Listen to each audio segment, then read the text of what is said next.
Te acordarás de mí, Marcia Collazo, Amores y Desamores en la historia uruguaya.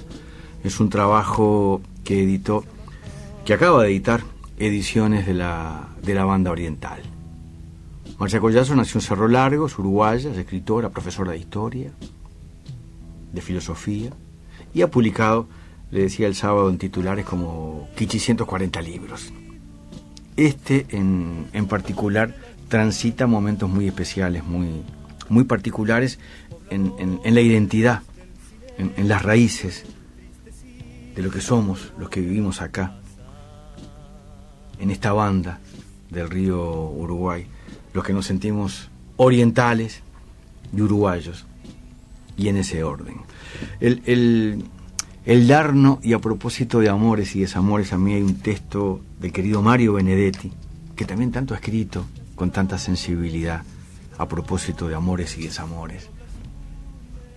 En el primer vinilo de Darno Jans, en el primer trabajo discográfico del Darno, aparece la musicalización de un poema que a mí siempre me pareció muy conmovedor, Corazón Coraza, y queríamos que fuera la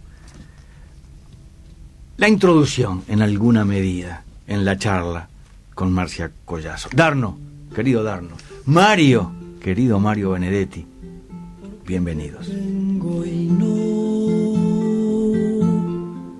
porque te pienso, porque la noche está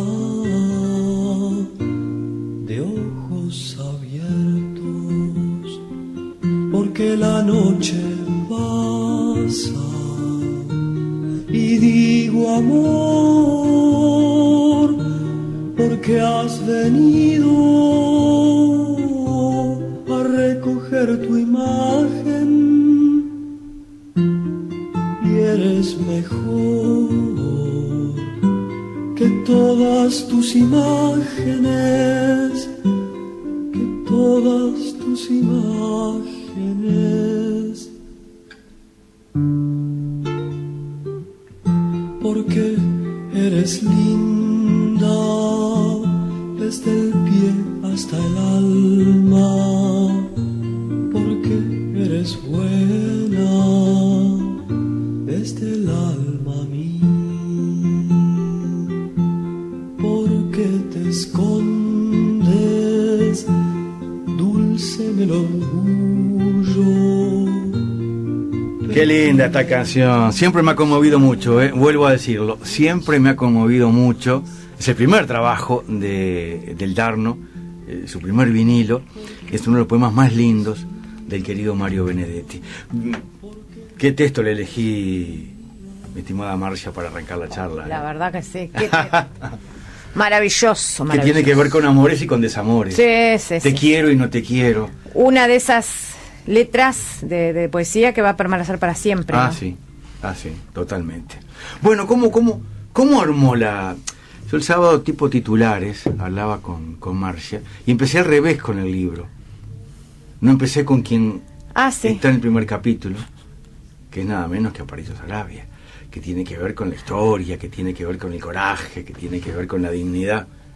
Arranqué con lo que les decía hoy, alguien que quería y no quería su violín, que se quería y no se quería, y que quería y lo querían y no, y una canción que habla de un violín inmortalizada por el maestro de los maestros, Alfredo Zitarrosa, terminó en un capítulo de amores y desamores al lado de Cabrerita. Nada menos. ¡Pah! Bueno, yo primero que nada voy a decir buenos días, buenas tardes, ¿no? Lo que quiera. Yo la había metido en la charla a través de la poesía, pero qué linda manera de entrar. Y bueno, yo hago lo mismo que tú. Yo a veces empiezo un libro por el final o por el medio, y está bárbaro. Yo simplemente lo que hice fue ordenarlos, ¿no? Claro. Ponerlos un poquito en esa jerarquía cronológica. Uh-huh. Pero como yo te comenté primero el otro día, el primer capítulo de este libro fue Cabrerita. Sí. No me preguntes por qué. Que tienes un original, me decías, que me pareció magnífico eso. Sí. Bueno, está para autenticar. Uh-huh. Pero yo creo que es Qué bueno. Sí, sí. Y conseguido la verdad, en Tristán Narvaja. En Tristán Narvaja hace años, sí. No, yo en Tristán Narvaja he conseguido tesoros. Incluso ahora me estoy comprando un Montes. Mira. Un Montes, porque bueno, lo voy pagando. Claro, ¿viste? muy bien. Gente de confianza. Son gustos. Y bueno, y en la Feria de Tristán Narvaja aparece de todo, y apareció Cabrerita, y siempre fue un personaje entrañable para mí. Ayer, por ejemplo, tuvimos una mesa redonda acá en el Club Uruguay. ¿Ah, sí? Esa joya, ¿no?, de la arquitectura Qué uruguaya. lindo lugar que ese. hay que ir, hay que ir a visitarlo. No solo el Día del Patrimonio. No, con los años cobran importancia, además, de todo punto de vista. Bueno, y entonces resulta que voy y se había hecho una mesa redonda sobre novela histórica, nada más ni nada menos. Mira. Estábamos yo, Jorge Chagas, el burro primero, ¿no? Jorge Chagas, Hugo Berbejillo y yo. Bien.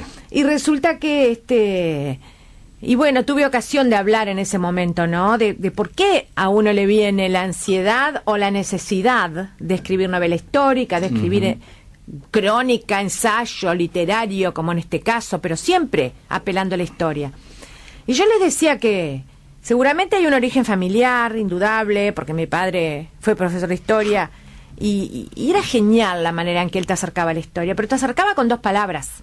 Él te decía 2 palabras y vos estabas tomando mate con Artigas. Te atrapaba el relato. No, era brutal. Y claro, como yo crecí en eso, no me daba cuenta. Pero bueno, vivía la historia. Y después me recibo de profesora de historia muy joven, a los 22 años, y cuando todo estaba por hacer en mi vida, además y en la del país, porque cuando yo me recibo de profesora de historia, en plena dictadura, ¿no? Salíamos de la dictadura, pero... Sí. Y entonces me doy cuenta de que la historia tenía tantos callejones cerrados, o tantas áreas oscuras. Y lo que más me impactó fue cuando me encontré, que eso también lo dijo Hugo Berbejillo ayer, yo qué sé, 3, 4 versiones diferentes de un mismo hecho según el historiador. Entonces pensé, bueno, yo no voy a incursionar en libros de historia, no voy a escribir libros de historia, y eso le quiero dejar claro al oyente también. Lo que yo voy a escribir es literatura. Bien, pero con una apoyatura histórica rigurosa, que no traicione jamás el dato histórico, como lo traicionan a veces los historiadores, hay que decirlo. Porque eso de la historia oficial, vaya si existe, desde los orígenes griegos y romanos, y seguramente más allá. Sí, sí.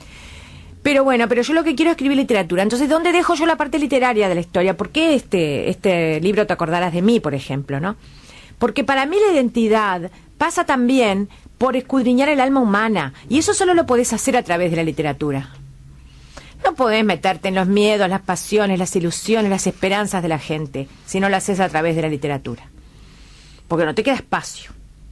Y la identidad, para mí, es una cosa muy compleja y muy problemática que se transmite misteriosamente, como las semillas en el viento. Pero que si no se transmite nos pueden pasar cosas muy graves. Porque yo creo que aprendemos a vivir y a mirar vivir. Y de alguna manera, si vos mirás vivir, bueno, podés ir encontrando a los tropezones y con mucho dolor, pero podés ir encontrando alguna respuesta. De esas que los grandes nos han ido dejando, ¿no? Los grandes como, bueno, Benedetti mismo, ¿no? Que tú mencionabas, pero tantos otros. Y si no lo tenemos, naufragamos, porque la historia del destino humano es esa. Entonces, nosotros los uruguayos tenemos grandes creadores y creadoras en todos los ámbitos, incluso personajes que te diría, no sé si aborrecibles, no sé si por lo menos sospechosos, pero que también aportaron, aunque sea por contraste, lo suyo. Yo le decía el otro día a mi hijo que se quejaba de que había tenido una amarga decepción con una persona. Y le decía, y me dice, pero ¿te das cuenta? Dice, esa persona siempre está viendo lo malo, siempre está viendo lo malo. Y yo le decía, bueno, pero esas personas también están en el mundo por algún motivo. Aunque más no sea para hacerte ver lo que no deberías hacer. Entonces, es en esa trama de identidades y de ideas es que se desenvuelve tu destino, el mío, el de todos. Y fíjate, el otro día, pues yo estoy recorriendo mucho con este libro, como siempre pasa, claro, que me hace muy feliz. Sí, sí. Me agota, pero me hace muy feliz. Y voy a San Jacinto, mira vos, Comunidad Cultural de San Jacinto, que ya le mando un saludo si nos están escuchando, maravillosa comunidad cultural de chacareros, y me invitan a dar una charla en el Liceo Público de San Jacinto, precioso edificio por otra parte, y los chiquilines, tenías que ver con qué curiosidad, con qué inquietud, con qué atención te escuchaban, pero en determinado momento la verdad que se me heló la sangre. ¿Qué pasó? No sabían nada de quién era Juan Zorrilla de San Martín. 5º y 6º año, a punto de egresar del bachillerato y entrar a la universidad. Por supuesto no sabían nada de Tabaré, la obra literaria de Tabaré, pero no sabían quién era Juan Zorrilla de San Martín. Entonces yo, la verdad, en vez de horrorizarme, será bueno que uno es docente también, ¿no? Aposté a decirles, bueno, qué suerte entonces, muchachos, que yo haya elegido a Juan Zorrilla San Martín para ponerlo en este libro. Qué suerte. Porque hay que ver la vida así también. Claro. Hay que ver lo que podemos construir y no cuánto tenemos para lamentar. Y entonces les conté la historia de Tabaré, el indio de los ojos azules, y les dije, ¿se dan cuenta que en el fondo es un poquito el reflejo de la identidad latinoamericana? De la tragedia, de la lucha de dos mundos, no del encuentro, de la lucha de esos dos mundos, en que llega un pueblo acostumbrado a guerrear con los moros, 700 años de lucha contra los moros, estoy hablando de los españoles, llega con ínfulas imperialistas y creyéndose que puede llevarse el mundo por delante, y se encuentra con unas culturas indígenas de las que nada sabían, pero a esas culturas el español, el imperio, le va a exigir a esa cultura, a esas culturas, sumisión absoluta, pasando por la sumisión a su Dios. Y esa misma mentalidad la vemos reflejada en el drama Tabaré. Entonces yo creo que estaría muy bueno que la sociedad uruguaya se acuerde ¿por qué Juan Zorrilla San Martín sigue siendo importante? ¿Y por qué la literatura sigue siendo importante? Y a veces nos personifica, nos da carnadura a esos dramas históricos.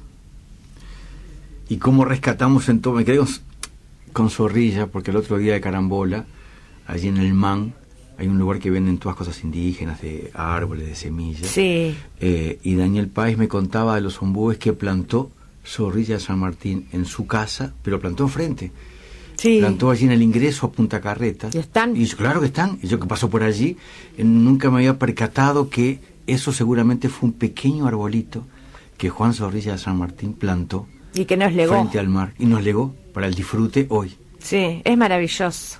Y bueno, toda la historia de los amores y los desamores de esta gente, pero tomada, yo siempre digo, ¿no? Que no es suficiente recalcar esto. Tomada no desde la banalidad, no desde la chismografía. Dice la tilinguería que está de moda. No desde esa tilinguería que es tan destructiva, sino tomada desde la investigación de por qué el espíritu humano se empeña en amar, por qué el espíritu humano se empeña en reproducir generación a generación y en una vida varias veces esa cosa que llamamos amor, que puede pasar por muchos tipos de amor, obviamente. Yo voy a dejar de lado en este momento el amor de madre y de hijos, etcétera, etcétera, que para mí son indisolubles, pero me voy a concentrar en el amor de pareja, porque el amor de pareja, miren si será importante que crea nada menos que la especie humana. O sea que de ahí, por ejemplo. Sí. Por ejemplo. Por decir una obviedad. Por decir una obviedad, pero que no es tan obviedad. Sí. Porque Juan Zorrilla San Martín se casó con 2 hermanas. Primero con Elvira Sienra Blanco Sienra y después con la hermana Concepción. Y de esas 2 uniones salieron 16 hijos. Entonces, claro, uno se pregunta, ¿cómo hay familia fundadora? Porque claro, la de Zorrilla es una familia fundadora de identidad y de totalmente, arte, y de espíritu y de letras. Y claro, con 16 hijos, alguno tenía que salir genial ahí, porque vaya que había cruce. Y salieron. Salió el gran escultor, por ejemplo, salió la gran actriz. Y bueno, entonces me parece que el asunto del amor y el desamor humanos puede ser abordado desde la no banalidad. Totalmente. Yo he leído, en una época, ahora no tanto, confieso que he leído muchos trabajos de Aparicio Saravia, y área, la arista que tú abordas, en general, no es tocada. No, nadie la toca. No. O porque la He leído toda su consideran... correspondencia también. En una ¿Viste? de- Sí, es brutal. Sí. Y ha sido muy, muy, muy manejado a través de la Claro, historiografía.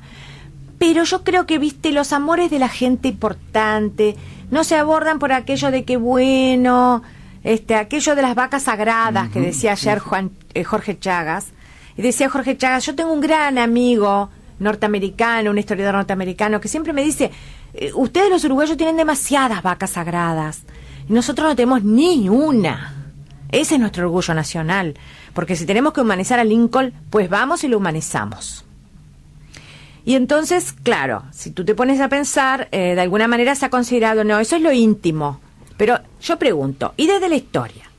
¿No hace por lo menos 40, 50 años que se viene dando esa corriente brutal, crítica, fuerte, incisiva, que es la historia de la intimidad?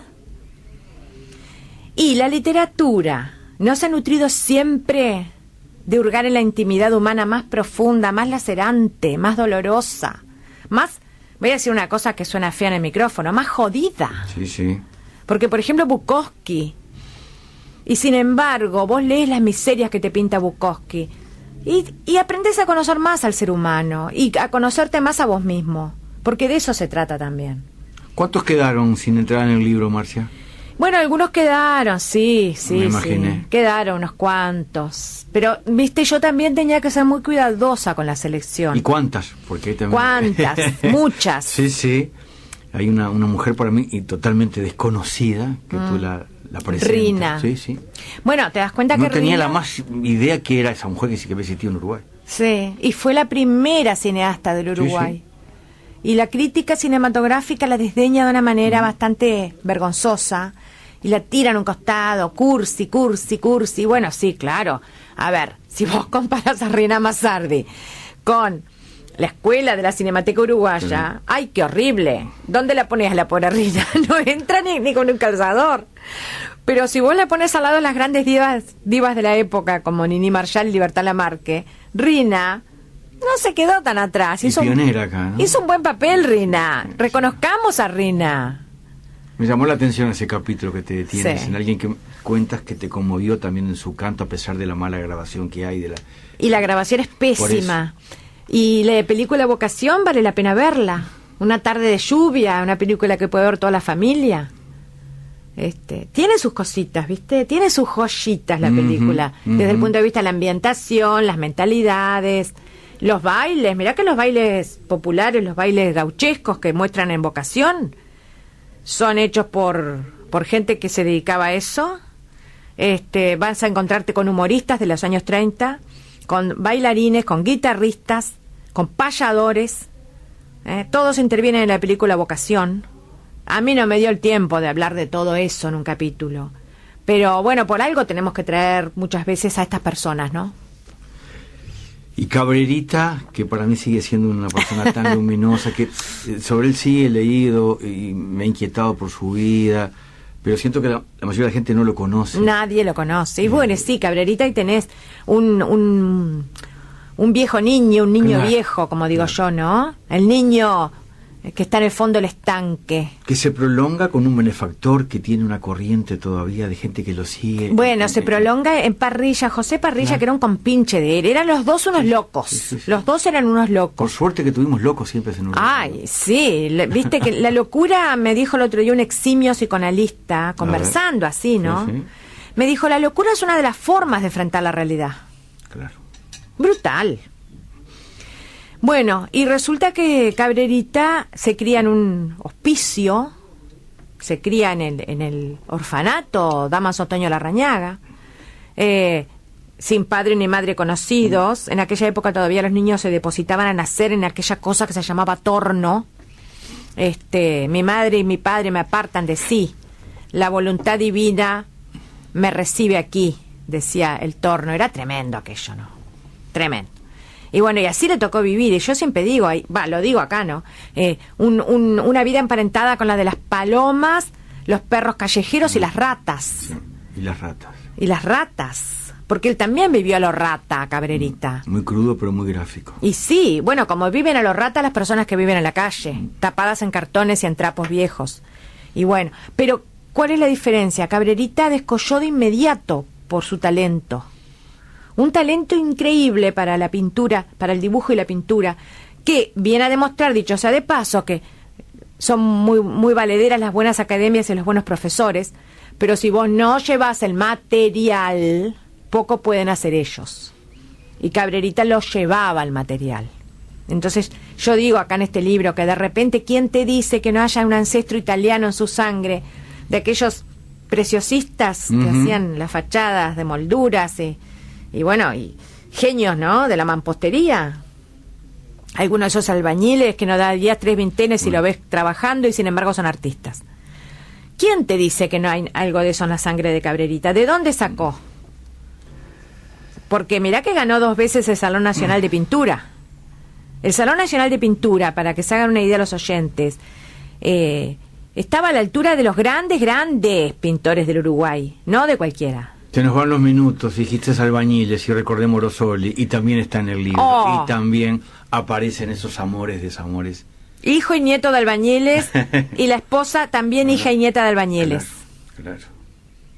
Ahí tenés. Y qué amor el de Morosoli y su mujer Luisa Lupi. Qué historias. Qué historias. Hay que leerlas porque además nos ayudan a bien vivir. Totalmente. Y nos dan orgullo de ser parte de esta comunidad. Sí, y de no olvidar. Claro. Sí, pero para no olvidar hay que conocer. Claro, y muchas veces no conocemos. Sí. Muchas veces nos conocemos. Un gusto haberme reencontrado contigo. Por favor, el gusto es mío, de verdad, de estar acá en esta prestigiosa histórica radio. Estás en el estudio José Germán Araujo. Oh, la verdad que... Lo cual no es poca cosa no, decir. En mis años mozos me acompañaba mucho. Mira. Al oído.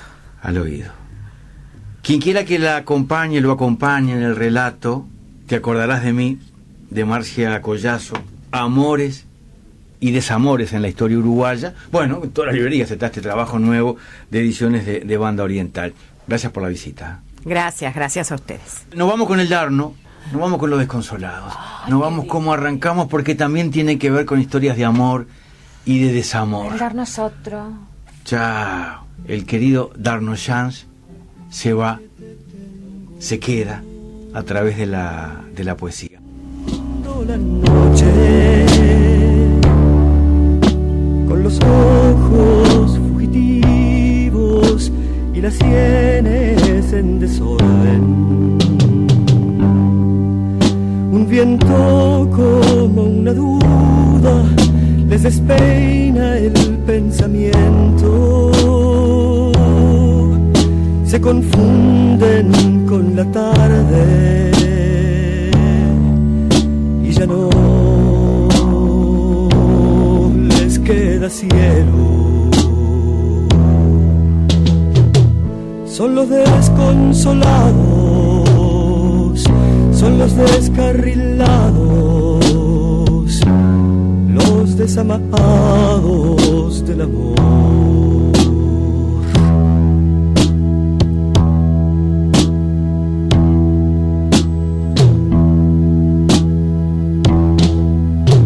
Habitantes del olvido, pasajeros de la nada,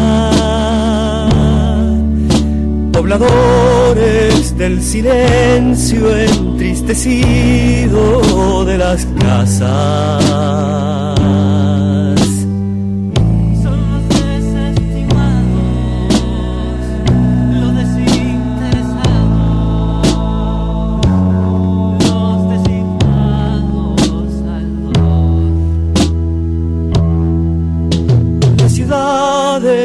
Ciudadanos dobla su metamorfosis, noticiero iluminoso, automóvil y automóvil.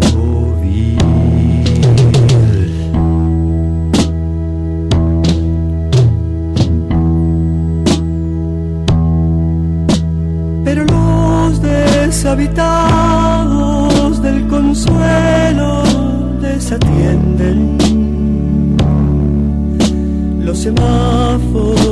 contrarios, amarillos de su suerte.